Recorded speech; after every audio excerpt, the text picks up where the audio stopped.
Syederalun, kepolisian akhirnya mengamankan Zuraida Hanum, istri Hakim Pengadilan Negeri Medan Jamaluddin, yang ditemukan meninggal beberapa waktu lalu. Selain istri korban, polisi ikut mengamankan 2 tersangka lainnya.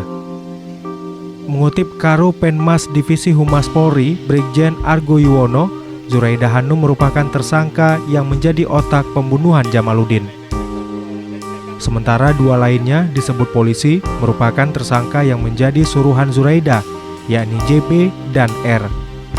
Penetapan tersangka ini dilakukan setelah polisi melakukan penyidikan dengan metode deduktif dan induktif.